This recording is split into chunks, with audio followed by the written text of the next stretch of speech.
இயேசு கிறிஸ்துவின் நாமத்தினாலே இந்த ராத்திரி வேளையில இந்த பிரேயர் செஷன்ல கூடி வந்திருக்கிற உங்கள் ஒவ்வொருவரையும் அன்போடு கூட நான் வாழ்த்துகிறேன். கிருபையாய் ஈவாய் நம்மை வழிநடத்தி வருகிற ஒரு நல்ல தகப்பன், ஒவ்வொரு நிமிடமும் நம்மேல் கண்ணோக்கமாய் இருக்கிற அந்த தகப்பன் இன்றைக்கும் நம் வாழ்க்கையில் அவர் ராஜரீகம் பண்ணி கொண்டிருக்கிறார். அவர் ராஜரீகம் பண்ணுகிற இடத்துக்குள், அந்த ராஜ்யத்துக்குள்ள நம்ம இருக்கிறபடியினால நீதிமானுக்காக வெளிச்சமும் செம்மையான இருதயத்தாருக்காக மகிழ்ச்சியும் விதைக்கப்பட்டிருக்கிறது அப்படின்னு வேதம் சொல்லுது. இன்றைக்கு நீங்களும் நானும் இயேசு கிறிஸ்துவின் இரத்தத்தினால் கழுவப்பட்ட நீதிமான்களாய் இருக்கிறோம் என்றால் நமக்காக வெளிச்சம்தான் விதைக்கப்பட்டிருக்கிறது, நமக்காக மகிழ்ச்சி விதைக்கப்பட்டிருக்கிறது. அப்போ ஒவ்வொரு நாளும் நம்ம உணர வேண்டியது, நாம் அவருடைய ராஜ்யத்துக்குள் இருக்கிறோம். அவர் ராஜரீகம் பண்ணுகிறார்.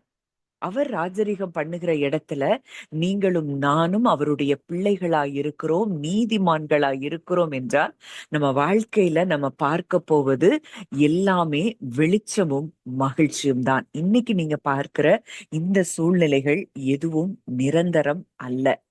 கர்த்தருடைய கிருபை நம் ஒவ்வொருவர் மேலும் இருக்கிறபடியினாலே நீதிமான்களுக்குரிய அத்தனை ஆசிர்வாதங்களும் நிச்சயமாய் நமக்கு வந்து சேரும் என்பதில் சந்தேகமில்லை. நீதிமானுக்கு ஒரு கேடும் வராது வேதம் சொல்லுது. இன்னைக்கு நம்முடைய சுய நீதியில நம்ம நீதிமான்கள் ஆகல, அவர் மூலமாய் நாம் நீதிமான்கள் ஆக்கப்பட்டிருக்கிறோம். அப்போ அந்த நீதிமானுக்கு ஒரு கேடும் வராதுன்னு சொல்லி வேதம் சொன்னா அதுதான் நிஜம். நமக்கோ நம் குடும்பங்களுக்கோ எந்த விதத்திலும் எந்த கேடும் வராது. வசனம் சொல்லுது, இனி கொடுமை உன் தேசத்திலும் அழிவும் நாசமும் உன் எல்லைகளில் எங்கிலும் அது கேட்கப்பட மாட்டாது, அது வர முடியாது. ஏன்னா நம்ம அவர் ராஜ்யபாரம் பண்ணுகிற இடத்துல, குமாரனுடைய ராஜ்யத்துக்குள்ள இன்றைக்கு அவருடைய இரத்தத்தினால் கழுவப்பட்ட நீதிமான்களாய் நாம் இருக்கிறோம் என்றால் இன்றைக்கு அந்த முழு பரலோகத்தின் பாதுகாப்பும் நமக்கு இருக்கிறது. அவருடைய கிருபை நம்மை தாங்கி கொண்டிருக்கிறது.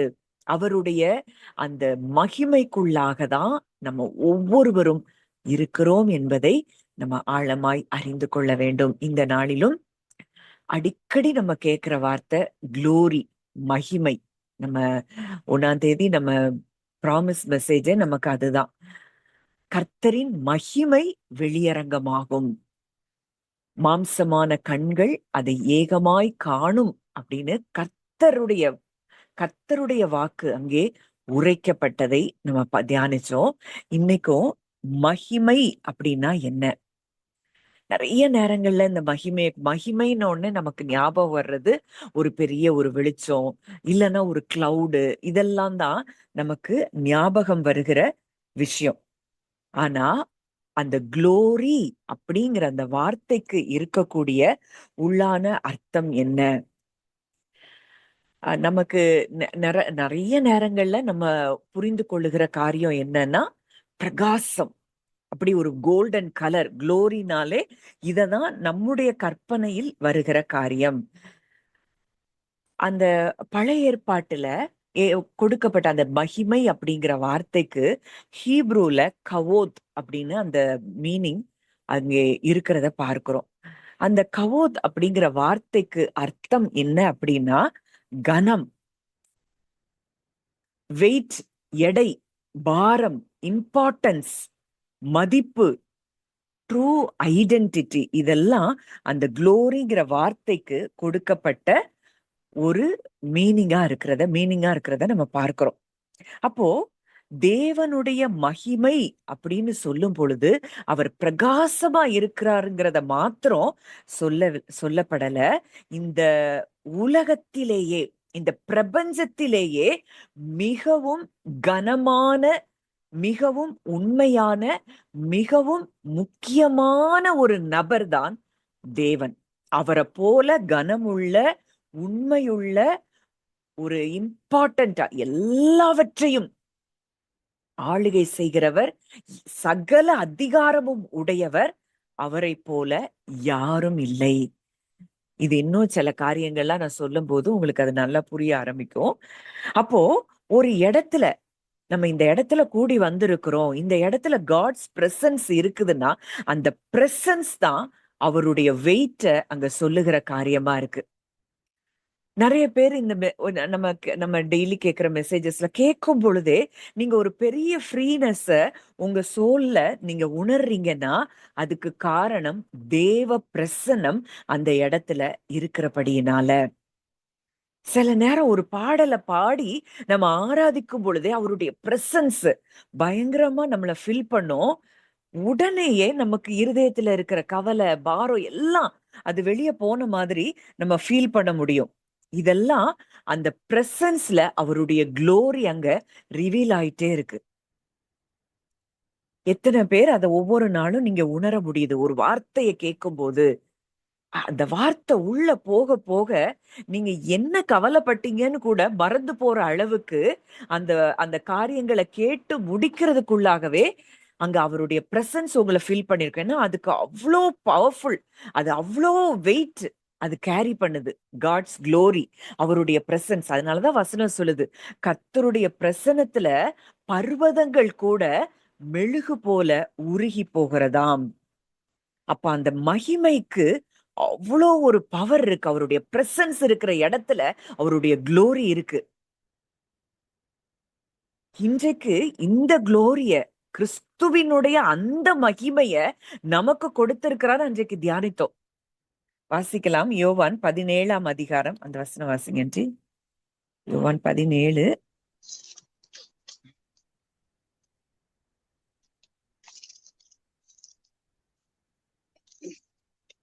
22 தானே? நாம் ஒன்றாயிருக்கிறது போல அவர்களும் ஒன்றாயிருக்கும்படி நீர் எனக்கு தந்த மகிமையை நான் அவர்களுக்கு கொடுத்தேன்.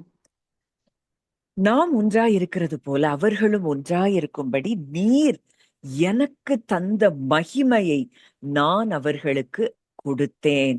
அப்போ இந்த அவருடைய க்ளோரி, தெய்வத்துவத்தின் பரிபூரணத்தை பெற்றிருக்கிறவர் அந்த க்ளோரிய நமக்கு கொடுத்திருக்கிறார்னா, அப்போ நமக்குள்ள இருக்கக்கூடிய மகிமை, நம்மேல் இருக்கக்கூடிய மகிமை எவ்வளவு பெரியது. நாமே அவ்வளோ ஒரு வெயிட்டான ஒரு நபராதான் இருக்கிறோம். ஆனா நமக்கு நம்மை யார் என்பது நமக்கு இன்னும் புரியல. நானும் அப்படிதான் இருந்தேன். அதாவது ஆண்டவருக்குள்ள ஸ்பிரிட்ல நல்லா வந்துட்டு இருக்கிறேன். ஆனா என்னுடைய அடையாளமே எனக்கு தெரியல. ஆனா என்னுடைய அடையாளத்தை சத்துரு நல்லா கண்டுபிடிச்சு வச்சிருந்தத நான் பல சூழ்நிலைகள்ல நான் பார்த்திருக்கிறேன். எனக்கே தெரியாது ஏன் இப்படி நடக்குது. இப்ப என்ன பார்க்கிறவங்க சில அந்த அசுத்தாவியில பிடிக்கப்பட்டவங்க என்னுடைய கண்களை நேராக பார்க்க முடியாது. கண்ணை பார்த்தாலே கூசும். அவங்க கண்கள்ல இருந்து தானா கண்ணீர் வர ஆரம்பிக்கும். எனக்கு புரியல ஏன் இவங்களுக்கு இப்படி நடக்குது. எனக்கு இப்போலாம் சத்தியங்களுக்குள்ள ஆழமா வர வரதான் அவருடைய மகிமையையே நம்ம பெற்றிருக்கிறோம். அவருடைய கண்கள் எப்படிப்பட்ட கண்களாம்? வெளிப்படுத்துதல்ல இருக்கும் அந்த வசனம். வெளிப்படுத்துதல் 1, அவருடைய கண்கள் அக்கினி ஜுவாலை போல இருக்கும்னு இருக்கும். 14 வாசிங்க. அவருடைய சிரசும் மயிரும் வெண்பஞ்சை போலவும் உறைந்த மலையை போலவும் வெண்மையா இருந்தது. அவருடைய கண்கள் அக்கினி ஜுவாலை போல் இருந்தது. அவருடைய கண்கள் அக்கினி ஜுவாலையை போல் இருந்தது.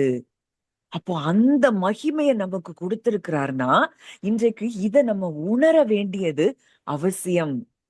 நமக்கே தெரியல நமக்குள்ள எவ்வளவு பெரிய க்ளோரி இருக்குதுங்கிறது நாமே அது புரிந்து கொள்ளாத ஒரு விஷயமா இருக்கு. இன்னைக்கு கிறிஸ்து நம்ம கூட ஒன்னா கலந்து இருக்கிறார்னா இன்னைக்கு நம்ம கண்களை பார்க்கும் பொழுது சத்ரு கண்டுபிடிச்சிடறான், பிசாசு கண்டுபிடிச்சிருது.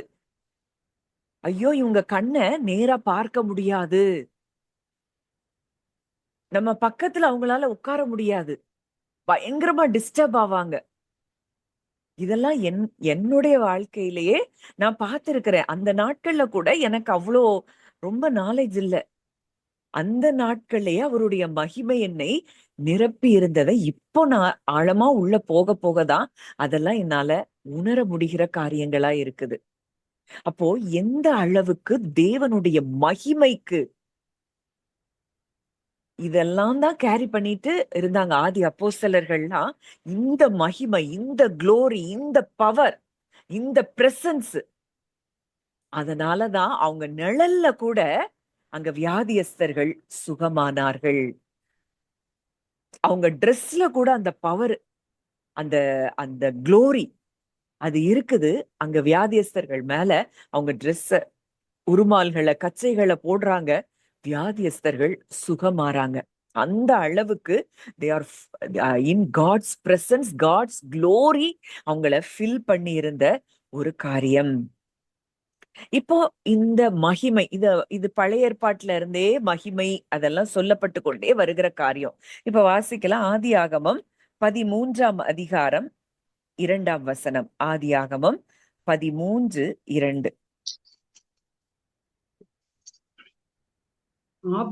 ஆபிராம் மிருக ஜீவன்களும் வெள்ளியும் பொன்னுமான ஆஸ்திகளை உடையவனாய் சீமானாய் இருந்தான். ஆபிராம் மிருக ஜீவன்களும் வெள்ளியும் பொன்னுமான ஆஸ்திகளை உடைய சீமானாய் இருந்தான். இது இன்னொரு சில இதுல எல்லாம் கனம் பெற்றவனாய் இருந்தான் அப்படின்னு கொடுக்கப்பட்டிருக்கிறது. மிகவும் கனம் உள்ளவர். அப்போ அவருக்கு வெள்ளி இருக்கு, பொண்ணு இருக்கு. அந்த ஏன்ஷியன்ட் டேஸ்ல, அந்த நாட்கள்ல அந்த வெயிட்டுக்கும் அதோடைய வேல்யூவும் ஒண்ணுக்கு ஒண்ணு இன்டர்லிங்க்டா இருக்கு. இப்போ வெள்ளி, இப்போ ஒரு நம்ம வெள்ளிய என்ன செய்ய மாட்டாங்க, கவுண்ட் பண்ண மாட்டாங்க, அதை வே பண்ணி தான் பார்ப்பாங்க, எடை தான் பார்ப்பாங்க. அந்த எடை எவ்வளவு இருக்கோ அதுக்கு தகுந்த மதிப்பு. அப்போ எடை எவ்வளவு இருக்கோ அதுக்கு தகுந்த மதிப்பு. இப்ப ஆபிரகாமுக்கு அவ்வளோ திரளான மிருக ஜீவன்கள், வெள்ளி, பொண்ணு, அதுக்கு அவனுக்கு அங்க கனம் இருக்கு. அந்த கனம் அப்படின்னாலே அங்க இம்பார்ட்டன்ஸ் இருக்கு. அப்போ இத பின்னாட்கள்ல அந்த மகிமையை தேவனுக்குன்னு அத யூஸ் பண்ணும் போது அது எப்படி சொல்றாங்க, தேவன் இருக்கிற இடத்தில் அவருடைய பிரசன்ஸே எல்லாத்த விடையும் அங்க வெயிட்டான ஒரு காரியமா இருக்குது. அதிகமான எடை உள்ள ஒரு காரியமா இருக்கிறது. அவர் ஏதோ சும்மா சாதாரணமான ஒரு மனுஷன் அல்ல. ஏதோ வந்துட்டு போகிற ஏதோ ஒரு காட்சி கிடையாது. அவர் இருக்கிற இடத்துல அவருடைய பிரசன்ஸ் எல்லாத்த விட கனமாக இருக்கும். அதனாலதான் நம்ம எவ்வளவுதான் உலகத்துல முட்டி மோதிட்டு இருப்போம், ஒரு இடத்துல உண்மையா ஒன்று கூடி ஆராதிக்கிற இடத்துக்குள்ள நம்ம போயிட்டோம் அப்படின்னா உலகத்தையே நம்ம மறந்துருவோம். ஒரு மனதோட, உண்மையான அன்போட அவரை ஆராதிக்கிற இடத்துக்குள்ள, அவருடைய வார்த்தை வெளிப்படுகிற இடத்துக்குள்ள நம்ம வந்துட்டோம், அந்த பிளாட்ஃபார்ம்குள்ள நம்ம வந்துட்டோம், அந்த ஒரு ஏரியாக்குள்ள நம்ம வந்துட்டோம் அப்படின்னா அவருடைய பிரசன்ஸ் பயங்கர வெயிட். அந்த குளோரிக்கு முன்னாடி எதுவுமே நிக்க முடியாது. வேற எந்த கவலைகளோ, பயங்களோ, எந்த பாரங்களோ எதுவுமே உங்களை கீழே இழுக்க முடியாது. இதுதான் அவருடைய அந்த மகிமைக்கு சொல்லப்படுகிற ஒரு காரியமா இருக்கிறது. அவருடைய பிரசன்ஸ் தான் இருக்கிற எல்லாத்தையும் விட பவர்ஃபுல். இத நம்ம புரிஞ்சுக்கணும். இன்னைக்கு அவரே நமக்குள்ள இருக்கிறார்னா எவ்வளவு பெரிய வெயிட் நமக்கு இருக்குது. இன்னைக்கு நம்ம யாருன்னு புரியாததுனாலதான் பிசாசுன்னு பிசாச பார்த்து பயப்படுறதும், மனுஷங்களை பார்த்து பயப்படுறதும், எல்லாத்துக்கும் பயம், எல்லாம் நெகட்டிவான டாக்ஸ். ஒரு மனுஷன் ஒண்ணு சொல்லிட்டு அதையே திங்க் பண்ணிட்டு இருக்கிறது. எவ்வளவு பெரிய தேவன் என் கூட இருக்கிறார், எனக்குள்ளே இருக்கிறார், அவருக்குள்ள நான் இருக்கிறேன் அப்படிங்கிறத நம்மால் உணர முடியல. இன்னைக்கு அவர் நம்ம கூட ஒன்றாக கலந்து இருக்கிறார். கர்த்தரோடு இசைந்திருக்கிறவன் அவருடனே ஒரே ஆவியா இருக்கிறான். ஒரே ஸ்பிரிட் தான். நம்மையும் அவரையும் பிரிக்க முடியாது. நம்முடைய சுவாசத்துல அவர் ஒன்னா கலந்து இருக்கிறாரு. இன்னைக்கு நீங்க இயேசுவை பாத்தீங்கன்னா அவரு சீஷர்கள்ட்ட பூணு ஊதி ஆவிய பரிசுத்த ஆவிய பெற்றுக்கொள்ளுங்கள்னு சொல்றாரு. ஏன்னா சுவாசத்தில் அங்க மகிமை இருக்கு, அங்க வெயிட் இருக்கு. இன்னைக்கும் நீங்க பல பெரிய பெரிய தேவ மனிதர்கள் பென்னிஹின் மாதிரி பாத்தீங்கன்னா அவங்க எல்லாம் பூணு ஊததான் சொல்லுவாங்க. அங்க க்ளோரி அப்படியே ரிலீஸ் ஆகும். எல்லாரும் கீழே விழுறதெல்லாம் நீங்க பார்த்திருப்பீங்க. ஏன்னா அந்த அளவுக்கு தேவன் தங்களோடு ஒன்றாக கலந்திருக்கிறார் என்பதை அவங்க எல்லாம் உணர்ந்ததுனால அந்த காரியங்களை செய்ய முடியுது. ஆனா இன்னைக்கு வரைக்கும் நம்ம என்ன தாட்ஸ்ல இருக்கோம்? அவர் எங்கேயோ இருக்காரு, அவர் தூரமா இருக்கிறாரு. அங்க அப்படி அவர் கேட்கிற மாதிரி நம்ம அழுது அழுது அழுது ஜெபம் பண்ணாதான் நமக்கு கேட்பாரு. அவர் எங்கேயும் இல்ல, உங்க கூட இருக்கிறாரு, உங்களுக்குள்ள இருக்கிறாரு. நம்ம தேவைகள், நம்ம சொல்றதுக்கு முன்னாடியே நம்ம தேவைகளை எல்லாவற்றையும் அவர் அறிந்திருக்கிறார். இப்போ இந்த மகிமை இந்த மண்பாண்டங்கள்ல நம்ம பெற்றிருக்கிறோம்னு வசனம் சொல்லுது. இந்த சரீரம் மண்பாண்டம் தான். ஆனா இந்த மகிமையை நம்முடைய சரீரத்தில் நாம் பெற்றிருக்கிறோம். அவ்வளோ பெரிய வெயிட், அந்த மகிமை, அந்த குளோரிய நம்ம பெற்றிருக்கிறோம் என்பதை எப்போ உண்மையா உணர ஆரம்பிக்கிறோமோ, நம்மளை பார்க்கும் பொழுதே ஜனங்கள் கிட்ட மாற்றங்கள் உண்டாகும். நம்மளை பார்க்கும் போதே பிசாசுகள் அலறி ஓடும். அவங்களால நம்ம நம்ம நம்ம இருக்கிற இடத்துல நெகட்டிவா ஒருவராலையும் திங்க் பண்ண முடியாது. அந்த அளவுக்கு அவருடைய பிரசன்ஸ் நம்மள ஃபில் பண்ண வேண்டியது எப்போ அவருடைய பிரசன்ஸ்ல. அதுக்குதான் பவுல் எழுதுறாரு, எப்பொழுதும் சந்தோஷமாயிருங்கள், இடைவிடாமல் ஜெபம் பண்ணுங்கள், எல்லாவற்றிலேயும் ஸ்தோத்திரம் செய்யுங்கள். இத செய்யறோமா? இதெல்லாம் இருந்ததுன்னா க்ளோரி நம்ம நம்ம கிட்ட இருந்து க்ளோரி ரிலீஸ் ஆற மாதிரி எங்கேயுமே பார்க்க முடியாது. எப்பொழுதும் சந்தோஷம், இடைவிடாமல் ஜெபம், எல்லாவற்றிலேயும் ஸ்தோத்திரம். இது ரொம்ப தேவை. எப்பவுமே அவருடைய பிரசன்ஸ்ல இருக்கும்போது அவருடைய க்ளோரி நம்ம அவர் க்ளோரிய கேரி பண்ணிட்டே இருக்கிறோம். சாப்பிடும்போது நம்ம அன்னைக்கு தியானிச்சோம், கிறிஸ்துவே எல்லாரிலும் எல்லாமுமா இருக்கிறார். சாப்பிடும்போது, அப்பா நீங்க தான் எனக்கு உணவு, உங்க வார்த்தை தான் எனக்கு உணவு. தண்ணீரை குடிக்கும் போது நீங்க தான் எனக்கு உண்மையான தண்ணீர் அப்படின்னு ஒவ்வொரு விதத்திலையும் அவருக்கு நன்றி சொல்லி நன்றி சொல்லி அவரை அந்த இடத்துல உணர்ந்து பார்க்கும் பொழுது அந்த க்ளோரியில அந்த பிரசன்ஸ்லயே நம்ம இருக்கும் போது நம்ம கிட்ட இருந்து அந்த க்ளோரி ரிவீல் ஆகிறத பார்க்க முடியும்.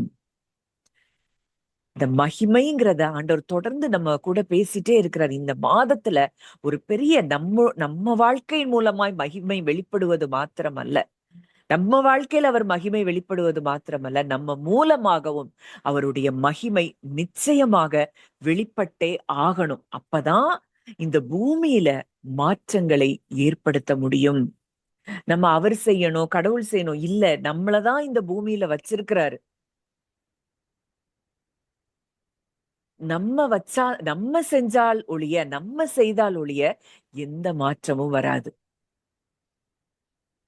ஒரு உதாரணத்துக்கு, இப்ப நம்ம ஒரு ஒரு ரெண்டல் ஹவுஸ்ல இருக்கிறோம், ஒரு வாடகை வீட்டுல இருக்கிறோம். அந்த வாடகை வீடு ஓனர் கொடுத்துட்டாரு நமக்கு. அந்த நமக்கு நம்ம பிள்ளைங்க சின்ன பிள்ளைங்களா இருக்கிறப்போ அந்த அந்த சுவர்ல எல்லாம் கிறுக்குனாங்க அப்படின்னா, இத ஓனர் சரி பண்ணணும்னு நம்ம சொல்லுவோமா? இல்ல பிள்ளைங்க கிறுக்குனத நம்ம அழிப்போமா?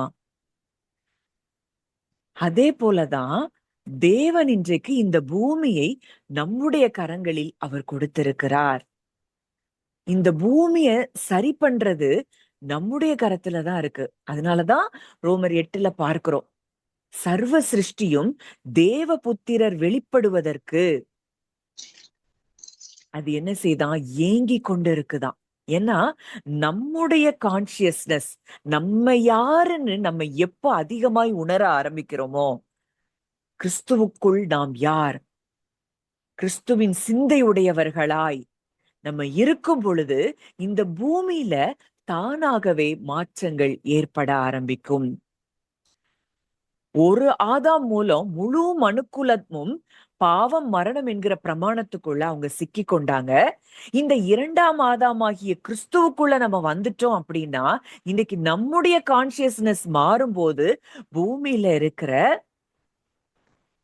அநேகம் பேருக்குள்ள நாம் மாற்றங்களை கொண்டு வர முடியும். நான் எடுத்தது வேற, ஆனா எதுக்கு இத சொல்றேன்னு தெரியல. அப்போ உன்னை நல்லா புரியணும். இன்னைக்கு நம்ம மூலமா தான் நம்ம குடும்பங்கள்ல மாற்றங்களை கொண்டு வர முடியும்.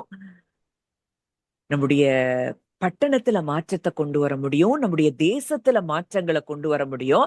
ஆனா இன்னைக்கு நம்மளே யாருன்னு தெரியல, நம்மளே அழுதுட்டு புலம்பிட்டு அது இல்ல இது இல்ல இப்படியே கவலைப்பட்டுட்டு இப்படி ஆயிருமோ அப்படி ஆயிருமோன்னு எதிர்காலத்தை குறிச்சு கவலை.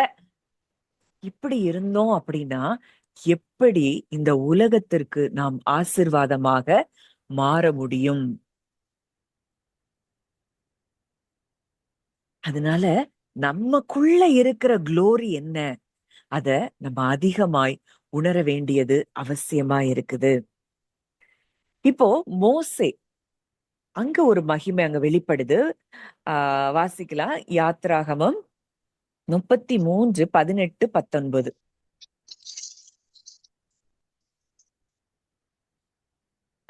அப்பொழுது அவன், உம்முடைய மகிமையை எனக்கு காண்பித்தருளும் என்றான்.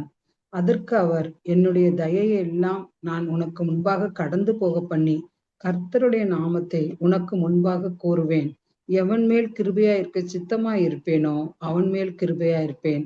எவன் மேல் இரக்கமா இருக்க சித்தமா இருப்பேனோ அவன் மேல் இரக்கமா இருப்பேன் என்று சொல்லி அடுத்த வசனம் சொல்லி, வாசிக்கிறேன். நீ என் முகத்தை காண மாட்டாய், ஒரு மனுஷனும் என்னை கண்டு உயிரோடு இருக்கக்கூடாது என்றார். இங்க மோசே, அங்க இஸ்ரவேல் ஜனங்கள் கண்ணுக்குட்டி எல்லாம் செஞ்சு ஒரு பெரிய பாவத்துல விழுந்துட்டாங்க. மோசே அங்க ரொம்ப துக்கத்துல இருக்கிறாரு. தேவன் தன்னுடைய தூதனை இனி உங்களுக்கு முன்னாடி நான் அனுப்புறேன்னு சொல்றாரு. அப்போ மோசே தேவன் கிட்ட மன்றாடுறாரு. ஒரு ஒரு பயங்கரமான ஒரு போல்டான ஒரு ரெக்வெஸ்ட ஆண்டவர்கிட்ட வைக்கிறாரு. பழைய ஏற்பாட்டுல உமது மகிமையை எனக்கு காண்பியும், உங்க மகிமையை எனக்கு காண்பியும் அப்படின்னு அவர் சொல்றாரு. அப்போ மகிமையை காண்பியும் அப்படின்னா உண்மையிலேயே நீர் யார் என்பதை எனக்கு காண்பியும். உங்க முழு வெயிட் என்ன, உங்க கனம் என்ன, இதை எனக்கு காட்டுங்க. ஒரு ஒரு காட்சி அவர் கேட்கல. ஏதோ ஒரு விஷுவலா ஏதோ ஒண்ணு பாக்குறது அவர் கேட்கல. அவர் தேவனுடைய முழுமையான நேச்சரை, அவருடைய சுபாவத்தை, அவருடைய கேரக்டரை அவர் அறிய விரும்புறாரு. உங்க மகிமையை எனக்கு காண்பித்தருளும். அப்போ அதுக்கு தேவன் சொன்ன பதில் அங்க ரொம்ப ஆச்சரியமா இருக்குது. வாசிக்கலாம். யாத்ராகமம் 34:6-7. யாத்ராகமம் 34:6-7. கர்த்தர் அவனுக்கு முன்பாக கடந்து போகிற போது அவர், கர்த்தர் கர்த்தர் இரக்கமும் கிருபையும் நீடிய சாந்தமும் மகா தயையும் சத்தியமுள்ள தேவன், 1000 தலைமுறைகளுக்கு இரக்கத்தை காக்கிறவர், அக்கிரமத்தையும் மீறுதல்களையும் பாவத்தையும் மன்னிக்கிறவர், குற்றவாளியை குற்றமற்றவனாக விடாமல் பிதாக்கள் செய்த அக்கிரமத்தை பிள்ளைகளிடத்திலும் பிள்ளைகளுடைய பிள்ளைகளிடத்திலும் 3ஆம் 4ஆம் தலைமுறை மட்டும் விசாரிக்கிறவர் என்று கூறினார். இங்க மகிமையை காண்பித்தருளும் அப்படின்னு உடனே இங்க தேவன் தன்னுடைய நேச்சரை வெளிப்படுத்துறாரு. அவர் இரக்கமும் கிருபையும் நிறைந்த தேவன்.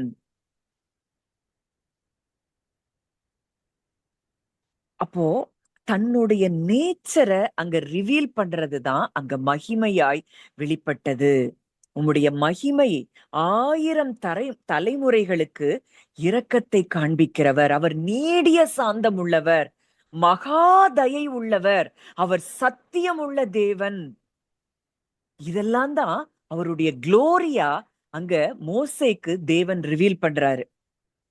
உங்க மகிமை எனக்கு காண்பியும்னோன்னு தேவன் தன்னுடைய குணத்தை, தன்னுடைய கேரக்டரை அங்க ரிவீல் பண்றாரு. அப்ப அவருடைய மகிமையின் கனம் என்ன? அவர் இரக்கம் உள்ளவர், அவர் கிருபை உள்ளவர், அவர் நீடிய பொறுமை உள்ளவர், அவர் மாறாத அன்பை உடைய தேவன், அவர் உண்மையுள்ளவர், சத்தியம் உள்ளவர், அவர் மன்னிக்கிற தேவன். இதுதான் அவருடைய நீதியான சுபாவமாயிருக்கிறது. ஆனா அவர் சொல்றார், என் மகிமைய, என் முகத்தை யாராலையும் பார்க்க முடியாது, என்னை கண்டு மனிதன் உயிரோடு இருக்க முடியாது. ஒரு வரையறுக்கப்பட்ட முதலாம் ஆதாமுக்குள்ள இருக்கிற ஒரு மனுஷனால தேவனோட ஃபுல் அந்த வெயிட் அவனால என்ன செய்ய முடியாது, தாங்க முடியாது. அதனால மோசேய அங்க 2 கண்மலைகளுக்கு நடுவுல வைத்து, பாறைக்கு நடுவுல வைத்து, தனது கையினால், கரங்களினால் அங்க மூடி, அங்க தேவனுடைய முகத்தை முழுமையா பார்க்க முடியல. அங்க பின்பக்கத்தை மோசே கண்டார் என்று சொல்லி வேதம் சொல்லுது. அப்போ தேவனுடைய அந்த முழுமையான வெயிட், முழுமையான கனம் என்பது மனுஷனுடைய எந்த திறனையும் விட பயங்கரமான ஒரு மிகப்பெரிய ஒரு கனம், ஒரு குளோரியா தான் அங்கே தேவனுடைய கனம் இருக்கிறது, மகிமை இருக்கிறது. அவ்வளோ பெரிய தேவன் இன்றைக்கு நம்முடைய ஆவியில் அவர் இருக்கிறார். அவ்வளோ நம்ம ஸ்பிரிட் பயங்கரமா அது பவர்ஃபுல்லானது. அவ்வளோ லைட், அந்த நம்முடைய ஸ்பிரிட்டே ஃபுல் ஆஃப் லைட்டா தான் இருக்கும். ஏன்னா அவர் இருக்கிறார். ஆனா இன்னைக்கு நம்ம எண்ணங்கள் எந்த ஸ்பிரிட்ல இருந்து, அந்த வெளிச்சத்துல இருந்து நம்ம சில எல்லா காரியங்களை சிந்திக்கிறோமா, இல்ல ஃபிளஷ்ல இருந்து வருகிற காரியங்களை எடுத்து சிந்தித்து கொண்டு இருக்கிறோமா? அங்க வெளிச்சத்துல அங்க என்னதான் இருக்கு? அங்க அன்பு இருக்கு. தேவனுடைய அன்பு புரிந்து கொள்றோம், தேவனுடைய கிருபையை புரிந்து கொள்றோம், தேவன் எவ்வளவு வல்லமை உள்ளவர் என்பதை புரிந்து கொள்றோம். அப்போ என்ன வராது நமக்குள்ள? நம்முடைய சோல்ல பயமே வராது. இப்போ ஸ்பிரிட்ல இருந்து இல்லாம, அதனாலதான் பவுல் அடிக்கடி எழுதுறாரு, ஆவியில் நடவுங்கள், ஆவிக்கேற்றபடி நடந்து கொண்டு. இப்ப ஆவியில அவருடைய ஃபுல்னஸ் நம்ம ரிசீவ் பண்ணியிருக்கிறோம். நீங்கள் அவருக்குள்ளே பரிபூரணம் உள்ளவர்களாய் இருக்கிறீர்கள். இன்னைக்கு அவரே நமக்குள்ள இருக்கிறாரு. கிறிஸ்துவின் ஆவி இல்லாதவன் அவருடையவன் அல்ல அப்படின்னு வேதம் சொல்லுது. இன்னைக்கு நம்ம எல்லாம் கிறிஸ்துவின் ஆவியை பெற்றிருக்கிறோம். அப்போ என்ன குளோரிய நம்ம பெற்றிருக்கிறோம். அவருடைய கேரக்டரே அன்புதான். அப்பா என்னுடைய நேச்சரும் அன்புதான். அவருடைய கேரக்டரே நீடிய சாந்தம், நீடிய பொறுமை, அவர் சத்தியம் உள்ளவர், அவர் வல்லமை உள்ளவர். இந்த வெயிட்ட நம்ம பெற்றிருக்கிறோம்னா எதை குறித்து நம்ம பயப்படணும்? இதை இன்றைக்கு நம்ம ஆழமாய் உணர வேண்டிய இடத்தில் இருக்கிறோம். அடுத்ததா மகிமை எங்க வெளிப்பட்டது அப்படின்னு சொல்லி பார்த்தோம் அப்படின்னா, யாத்திராகமம் 40ஆம் அதிகாரம் 34ஆம் வசனம்.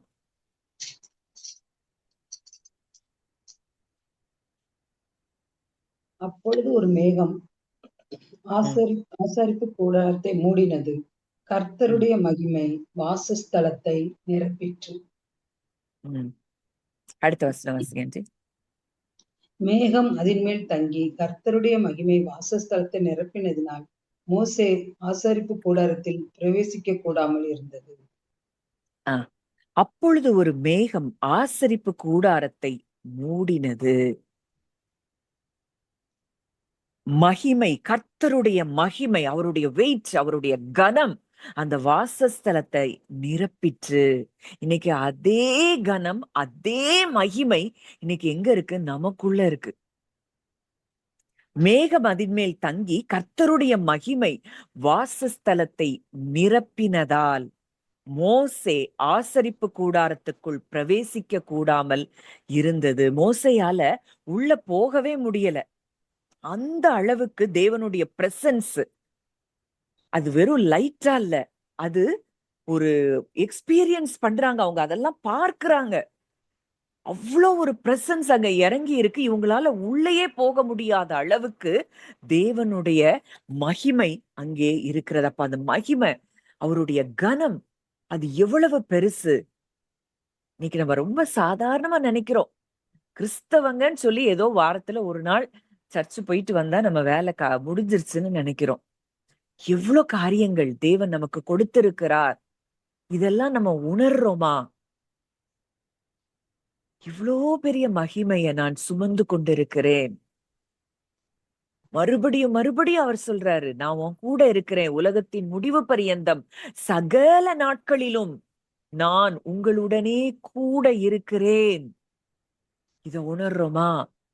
நான் உன்னை விட்டு விலகுவதும் இல்லை, உன்னை கைவிடுவதும் இல்லைன்றார். அப்ப அவருடைய குளோரி, அவருடைய இததான் அதாவது அவர் நம்ம கூட இருக்கிறார்னா அந்த குளோரி, அந்த பவர், இதுவே நம்மள ப்ரொடெக்ட் பண்ணிட்டு இருக்கு.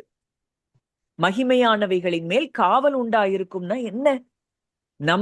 நமக்கு உண்டான எல்லாவற்றையும் சுற்றிலும் ஒரு பெரிய வேலி அடைக்கப்பட்டிருக்கிறது. இததான் ஆண்டவர் அன்னைக்கு யோபுக்கு வச்சிருந்தாரு. ஆனா யோபுக்கு அது புரியல. அங்க பயம். இப்படி நடந்துருமோ நடந்துருமோ நடந்துருமோ நடந்துருமோ. ஆனாலும் யோபு ஒரு வார்த்தை தேவனை குறிச்சு தவறா பேசல. அங்க தேவன் யார் என்பதை அவர் அறிந்து கொள்ளும் பொழுது அப்பதான் ஒண்ணு புரியுது. அவர் சகலத்தையும் செய்ய வல்லவர். அவர் என்னை பாதுகாக்கவும் அவர்தான் வல்லவர்ங்கிறது அப்ப புரியுறாரு. நீர் செய்ய நினைத்தது தடைபடாது என்பதை அறிந்திருக்கிறேன். நான் இதுவரைக்கும் உங்களை காதால தான் கேட்டேன். இப்போ என் கண்கள் உம்மை பார்க்கிறது. இப்பதான் நான் உங்களை உண்மையா பாக்குறேன், உண்மையா உணர்றேன். அது எப்ப அவர் உணர ஆரம்பிச்சாரோ, அந்த நண்பர்களுக்காக அவர் ஜெபிக்கிறாரு. அது வரைக்கும் அவரை குறை கூறின நண்பர்கள் தான். ஆனா அந்த மன்னிக்கிற இருதயம் அவருக்கு வருது. மிகப்பெரிய ஒரு ரெஸ்டோரேஷனுக்குள்ள அவர் வந்தாரு. இன்னைக்கும் நமக்கு நிறைய நேரங்கள்ல நம்ம ரெஸ்டோரேஷனுக்குள்ள வரணும்னா, இழந்ததை பெறணும், மன்னிப்பு அப்படிங்கிறது நமக்கு ரொம்ப அவசியம் தேவை. ஏன்னா மன்னிக்கலைன்னா தேவனுடைய பிரசன்ஸை நம்மளால ஃபீல் பண்ணவே முடியாது. நமக்கு சம்பந்தப்பட்ட நபர்கள் தான் நம்ம கண்ணுக்கு முன்னாடி வந்துட்டே இருப்பாங்க. தேவனுடைய பிரசன்ஸை உணர முடியாது. என்னதான் வார்த்தையை கேட்டாலும் இங்க இருந்து போறதுக்குள்ள சாத்தான் அந்த வசனத்தை இருதயத்துல இருந்து எடுத்துருவான். ஏன் ஆண்டவர் மன்னிக்க சொல்றாருன்னா நமக்கு நல்லது. என்கிட்ட கொடுத்துரு, நீ ஆசீர்வதிச்சிரு, நீ பிளஸ் பண்ணும் போது நீ என் பிரசன்ஸ்லயே நீ இருக்க முடியும். என் மகிமை உன்னை நிரப்பி கொண்டே இருக்கும். இவ்வளோ பெரிய அப்பா நம்ம கூட இருக்கிறாரே, தேவன் நம்ம கூட இருக்கிறாரே, நம்ம யார குறிச்சு என்ன தெரியாம செய்யறாங்கன்னு சொல்லிட்டு நம்ம எப்ப விட்டுட்டு போறோமோ அப்பதான் இந்த குளோரி எல்லாம் நம்ம பார்க்க முடியும். நம்மிலிருந்து இந்த குளோரி வெளிப்பட முடியும். இப்ப அடுத்ததா ஒரு இடத்துல இங்க கர்த்தருடைய மகிமை நிரப்பின இடம் என்னன்னு பார்த்தோம்னா, சாலமோன் கட்டின தேவாலயத்திலே. 1 ராஜாக்கள் 8:10-11. அப்பொழுது ஆசாரியர்கள் பரிசுத்த தலத்திலிருந்து புறப்படுகையில் மேகமானது கர்த்தருடைய ஆலயத்தை நிரப்பிற்று. மேகத்தின் நிமித்தம் ஆசாரியர்கள் ஊழியம் செய்யறதுக்கு நிற்கக்கூடாமல் போயிற்று. கர்த்தருடைய ம், மகிமை கர்த்தருடைய ஆலயத்தை நிரப்பிற்று. ம். இங்க அவர் கட்டின ஆலயத்தில், சாலமோன் கட்டின ஆலயத்துல அங்க உடன்படிக்கை பெட்டி ஆலயத்துக்கு கொண்டு வரப்பட்டது. ஆசாரியர்கள் வெளியே வந்தப்போ கர்த்தருடைய மகிமை அங்க ஆலயத்தை மேகம் நிரப்புது. அந்த மேகம் வந்து இறங்குன உடனேயே அந்த ஆசாரியர்களால அவங்களுடைய வேலைய தொடர்ந்து செய்ய முடியல. அப்போ அவருடைய பிரசன்ஸ் இருக்கிற இடத்துல அவருடைய பயங்கரமான ஒரு வெயிட் இருக்கு. அவருடைய குளோரி அங்கதான் ரிவீல் ஆகுது. அது ஒரு ரூம நிரப்பும் போது, ஒரு அறை அந்த தேவாலயத்தை நிரப்பும் போது அவங்களால அவங்க வேலையை செய்ய முடியாத அளவுக்கு அந்த பிரசன்ஸ் அங்க உணரப்படுகிறது. அப்போ எந்த அளவுக்கு கர்த்தருடைய மகிமை மிகவும் கனமுள்ளதா இருக்கிறது. முடியவே இல்லை, அவங்களால வேலை செய்யவே முடியல. சில நேரங்கள்ல நிறைய பேர் சொல்லி கேட்டிருப்பீங்க, அப்படியே என்னைய தூக்கி அடிச்சுது. ஏன்னா அந்த பிரசன்ஸ், அந்த வெயிட்.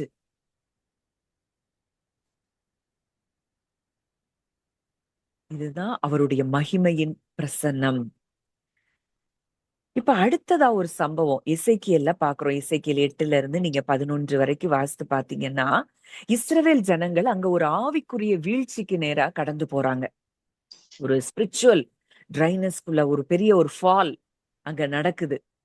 அங்க ஆலயத்துக்குள்ளேயே விக்கிரக ஆராதனை, பொய்யான தெய்வங்களுக்கு வழிபாடுகள், சூரியனை வணங்குறாங்க. நிறைய அசுத்தமான காரியங்கள் அவங்களுக்குள்ள அங்க நடந்துட்டு இருக்கு. அந்த ஆலயம் தேவனுடைய மகிமைக்காக கட்டப்பட்டது. அங்க தேவனுக்கு பதிலா விக்கிரகங்கள் அங்க உள்ள இடம் பெற ஆரம்பிச்சது. அப்போ எசேக்கியேல் ஒரு பயங்கரமான காட்சியை அங்க பாக்குறாரு. மகிமை கொஞ்சம் கொஞ்சமா அந்த ஆலயத்தை விட்டு நகர்ந்து போகிறத பார்க்கிறாரு. வாசிக்கலாம். எசேக்கியேல் 10:4. கர்த்தருடைய மகிமை கேருபீன்கள் மேலிருந்து எழும்பி ஆலயத்தின் வாசற்படியே வந்தது. ஆலயம் மேகத்தினாலே நிறைந்திருந்தது. பிரகாரமும் கர்த்தருடைய மகிமையின் பிரகாசத்தினால் நிரம்பிற்று. இப்போ அந்த பிரகாசம் ஆலயத்துல இருந்து எங்க வந்திருக்கு? வாசற்படிக்கு வந்தது. இப்ப அதே அதிகாரம் 18 வாசிங்க ஆண்டி. கர்த்தருடைய மகிமை ஆலயத்தின் வாசற்படியை விட்டு புறப்பட்டு கேருபீன்கள் மேல் நின்றது. இப்ப வாசற்படியை விட்டு புறப்பட்டு கேருபீன்கள் மேல் நின்றது. வாசலை விட்டு இது வெளியேறுது. இப்ப அடுத்து எங்க நடக்குது, என்ன எங்க போகுது அந்த மகிமைன்னு பார்த்தோம்னா, எசேக்கியேல் 11:23. கர்த்தருடைய மகிமை நகரத்தின் நடுவிலிருந்து எழும்பி நகரத்துக்கு கிழக்கே இருக்கிற மலையின் மேல் போய் நின்றது. இப்ப எங்க போயிடுச்சு? கர்த்தருடைய மகிமை மலைக்கு மேல போய் நின்றதாம். அதனாலதான் இந்த மவுண்டன்ஸுக்கே ஒரு பெரிய ஒரு குளோரி இருக்கு. மவுண்டன்ஸ்ல கர்த்தருடைய குளோரி அங்க நிறைய ரிவீல் ஆகுது. மலையின் மேல் கர்த்தருடைய மகிமை அங்க நின்றதாம். மகிமை அப்படி ஆலயத்துல இருந்த மகிமை வாசற்படிக்கு வருது, அடுத்து நகரத்துக்கு வருது, அடுத்து மலைக்கு போகுது. அப்போ காட்ஸ் பிரசன்ஸ நம்ம தொடர்ந்து அதை நெக்லெக்ட் பண்ணிட்டே இருந்தோம், அதை நம்ம பெருசா பார்க்கல அப்படின்னா, அவர் எங்கேயோ தூரமா இருக்கிறது போலதான் நம்ம உணர்வோம். எப்பவுமே கான்ஸ்டன்டா அவர் என் கூட இருக்கிறாரு, அவருக்குள்ள நான் இருக்கிறேன், எனக்குள்ள அவர் இருக்கிறாரு, எனக்கு எதை குறிச்சும் நான் கவலைப்பட வேண்டிய அவசியம் இல்ல, நான் சந்தோஷமா இருப்பேன், எப்போ அவரோடு கூட உறவுல இருப்பேன், எல்லாத்துக்கும் நான் நன்றி சொல்லுவேன், என் தகப்பன் இன்னைக்கு இதுவரையும் என்னை நடத்தினார் அப்படின்னு இருக்கிற இருதயம் தேவ மகிமையினால் அது நிரப்பப்பட்டு கொண்டே இருக்கிற இருதயமாய் இருக்கிறது. இப்ப இங்க எசேக்கியேலின் நாட்கள்ல மகிமை எப்படி ஆலயத்தை விட்டு வெளியேறினதுன்னு பார்த்தோம். அடுத்ததா ஒரு சம்பவம் வாசிக்கலாம். 1 சாமுவேல் 4:21-22.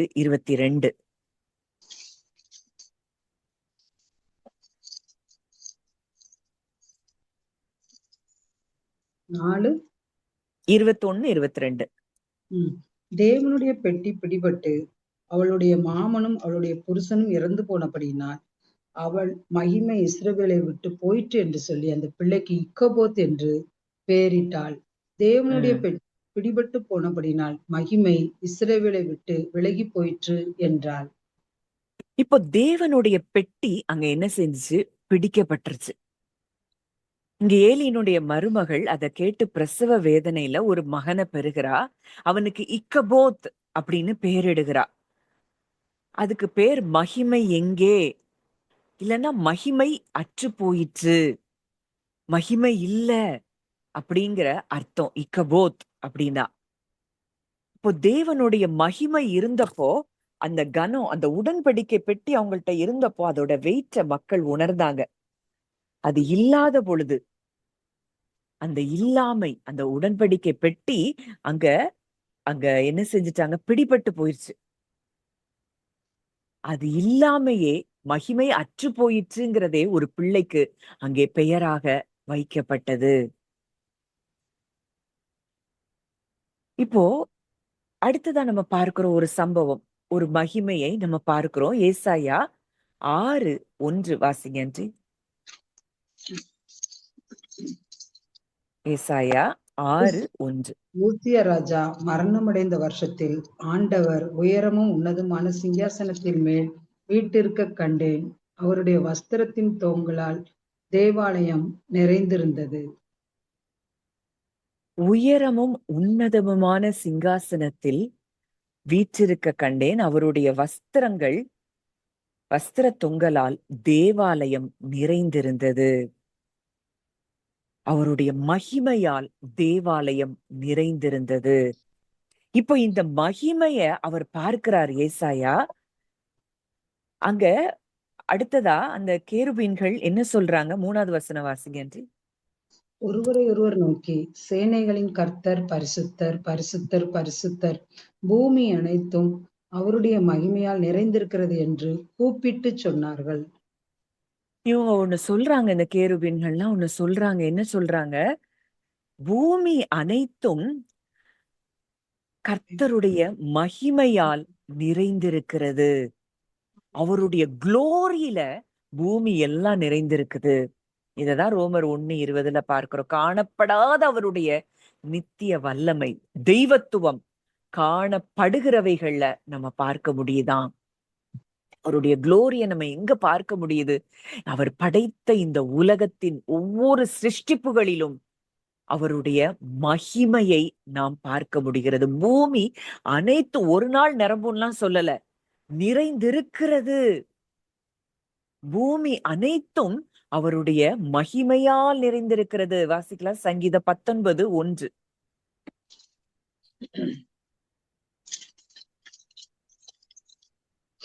வானங்கள் தேவனுடைய மகிமையை வெளிப்படுத்துகிறது. ஆகாய விரிவு அவருடைய கரங்களின் கிரியையை அறிவிக்கிறது. வானங்கள் தேவனுடைய மகிமையை வெளிப்படுத்துகிறது. அப்ப வானத்தை பார்க்கும்போது அவருடைய மகிமையை நீங்க பார்க்க முடியும்.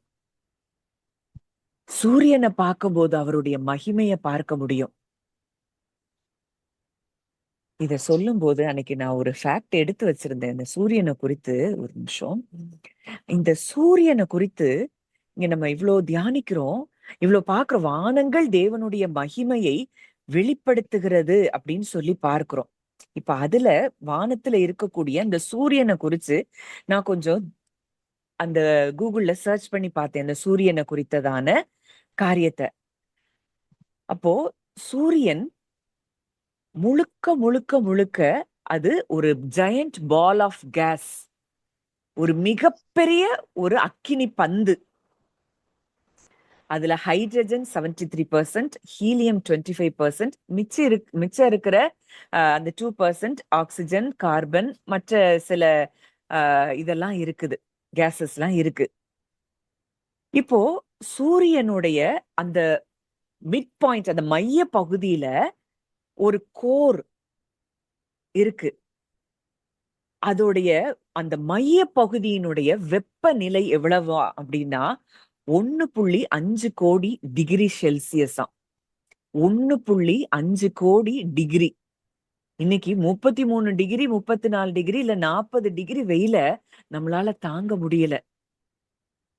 அந்த சூரியனுடைய வெப்பம் 1.5 கோடி டிகிரி செல்சியஸ். அதோடைய அந்த அவுட்டர் மேற்பரப்பு அதெல்லாம் 5500 டிகிரி செல்சியஸாம். எப்படி அவ்வளோ அழகா அத படைச்சிருக்கிறாரு. இன்னைக்கு வரைக்கும் சூரியனை பார்க்கும்போது அவருடைய மகிமைய நம்மால பார்க்க முடியும்.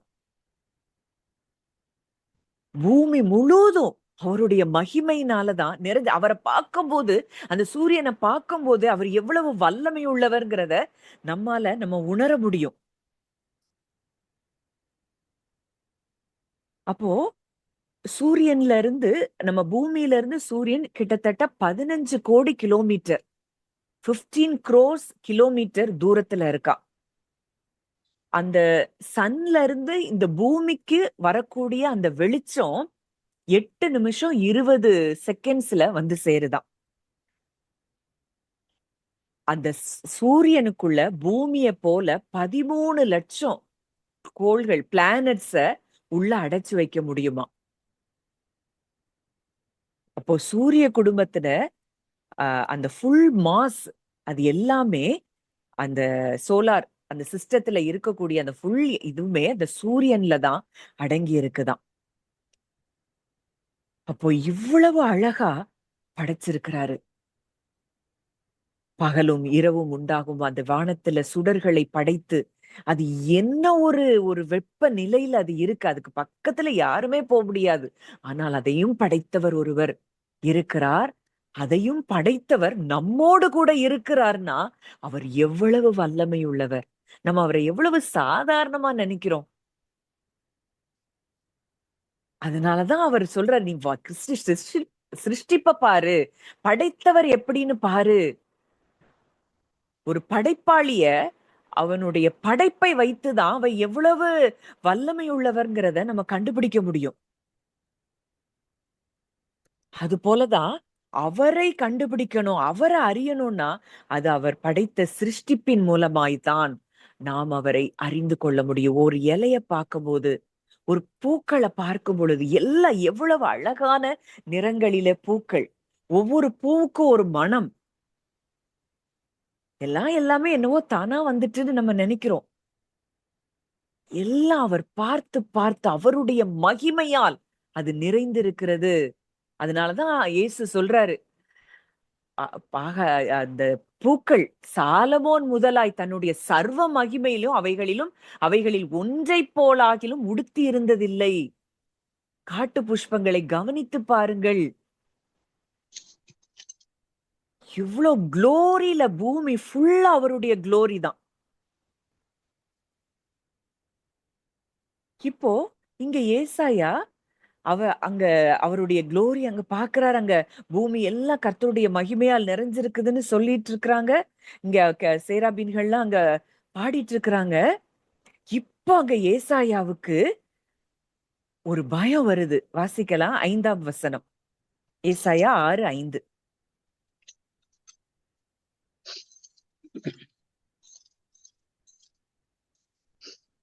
அப்பொழுது நான் ஐயோ அதமானேன், நான் அசுத்த உதடுகளுள்ள மனுஷன், அசுத்த உதடுகளுள்ள ஜனங்களின் நடுவில் வாசமாயிருக்கிறவன், சேனைகளின் கர்த்தராகிய ராஜாவை என் கண்கள் கண்டதே என்றேன்.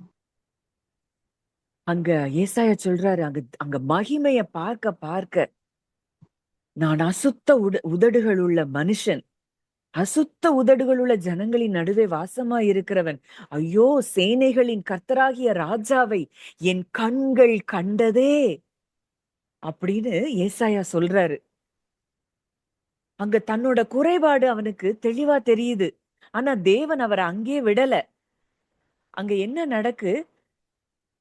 அடுத்த வசனம் வாசிங்க ஆண்டி. 6. அப்பொழுது சேராபின்களில் ஒருவன் பலிபீடத்திலிருந்து தன் கையிலே பிடித்த புரட்டால் ஒரு நெருப்பு தழலை எடுத்து என்னிடத்தில் பறந்து வந்து அடுத்த வசனம், அதனால் என் வாயை தொட்டு, இதோ இது உன் உதடுகளை தொட்டதினால் உன் அக்கிரமம் நீங்கி உன் பாவம் நிவர்த்தியானது என்றான். இங்க அடுத்து என்ன நடக்குது? ஆண்டவர் ஏசாயா அப்படியே விடல.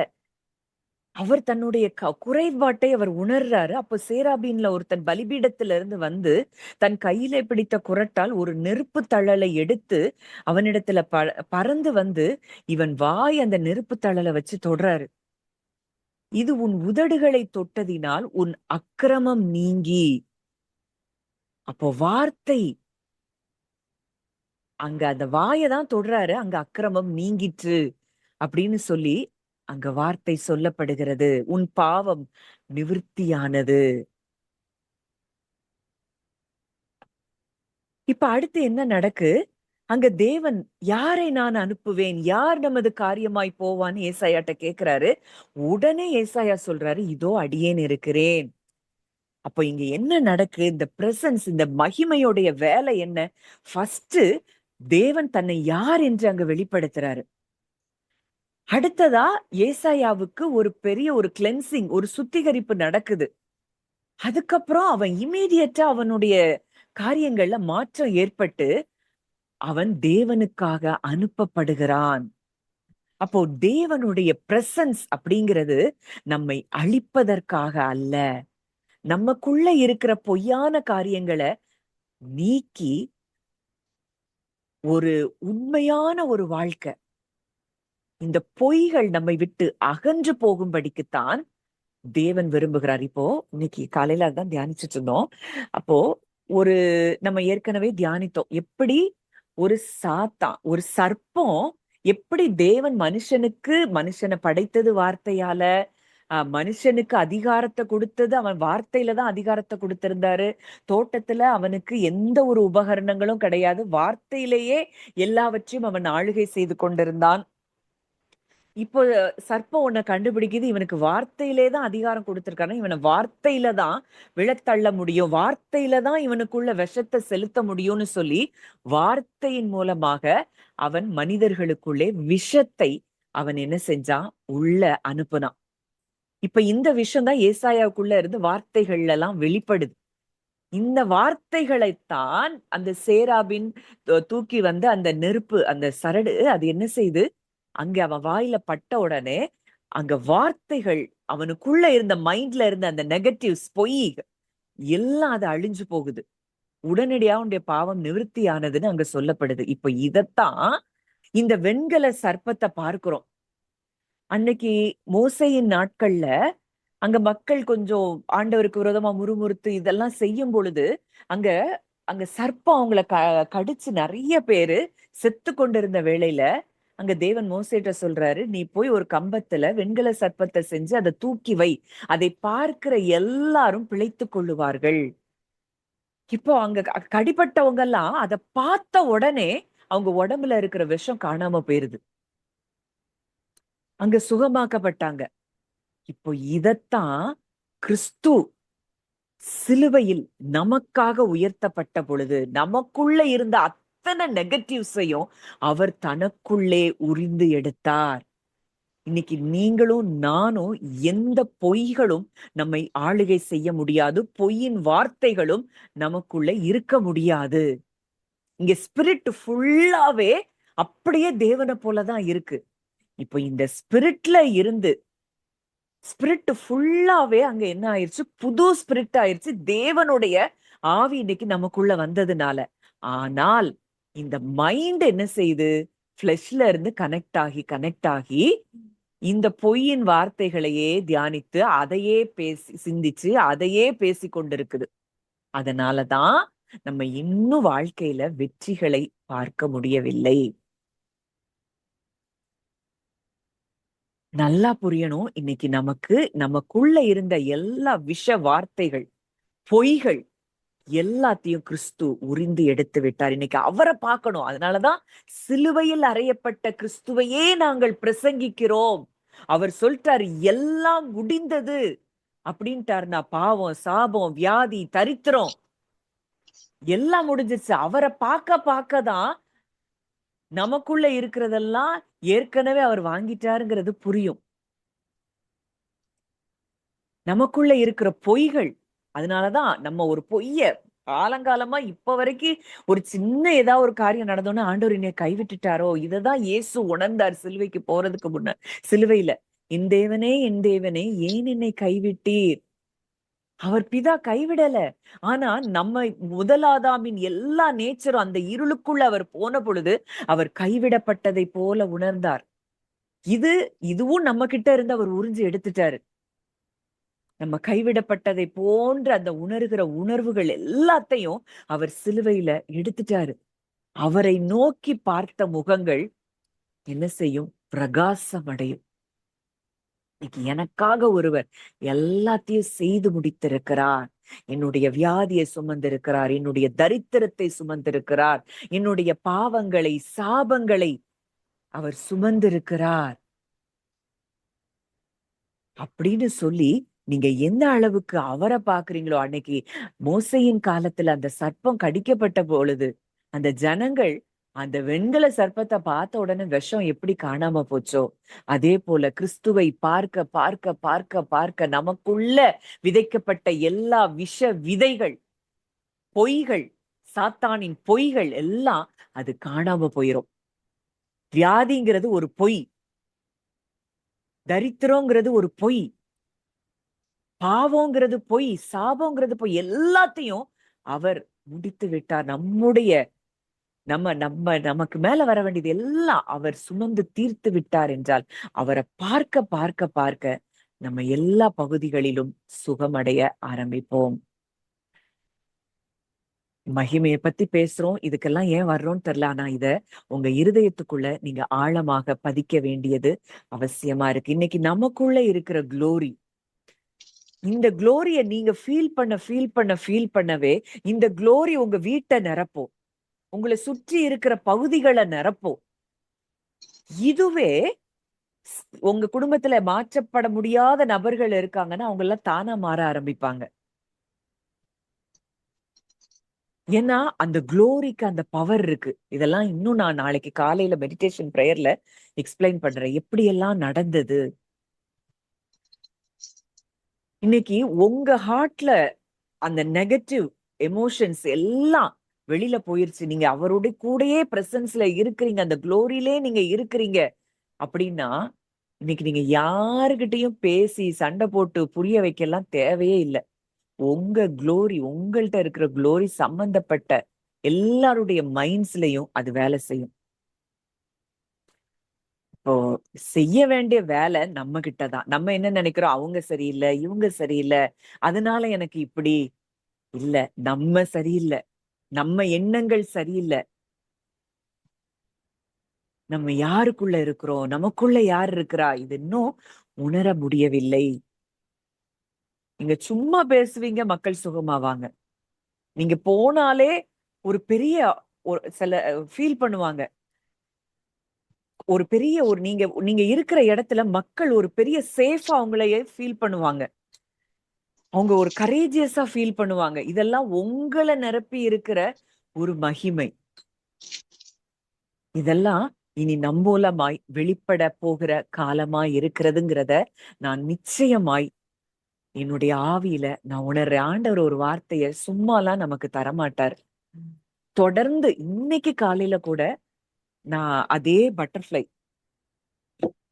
இத்தனை மாதங்கள் நான் பார்க்காத ஒரு காரியம் தொடர்ந்து இந்த நாட்கள்ல நான் பார்த்து கொண்டே இருக்கிறேன். நிச்சயமாக அந்த மகிமையின் காலம் அது தொடங்கி விட்டது அப்படிங்கிறத என்னுடைய ஆவியில உணர்ற, என் கூட டிராவல் பண்ற நீங்க ஒவ்வொருத்தரும் அந்த மகிமைய நீங்க உணர ஆரம்பிக்கணும். நீங்க அந்த மகிமைக்குள்ள இருக்கிறீங்க, அந்த மகிமை உங்களுக்குள்ள இருக்குதுங்கிறத நீங்க உணர உணர உங்க வாழ்க்கையில டிரான்ஸ்ஃபர்மேஷன், உங்களை சுத்தி இருக்கிறவங்கள்ட்ட டிரான்ஸ்ஃபர்மேஷன். நீங்க நெகட்டிவா ஒருத்தரை பத்தி நினைச்சிட்டே இருந்தீங்கன்னா அந்த நெகட்டிவான நபர்கள் தான் உங்ககிட்ட அடிக்கடி வந்துட்டே இருப்பாங்க.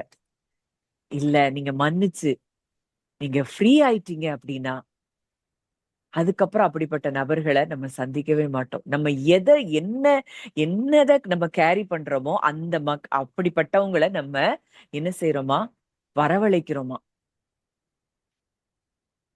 இனி இவங்க இப்படிதான் நினைப்பாங்க, இப்படிதான் இவங்க நீ பேசுவாங்க, இப்படிதான் சொல்லுவாங்க, இவங்க இப்படித்தான், இப்படின்னு நம்ம சொல்லிட்டே இருக்கிற வரைக்கும் யாருகிட்டையும் நம்ம பார்க்க முடியாது.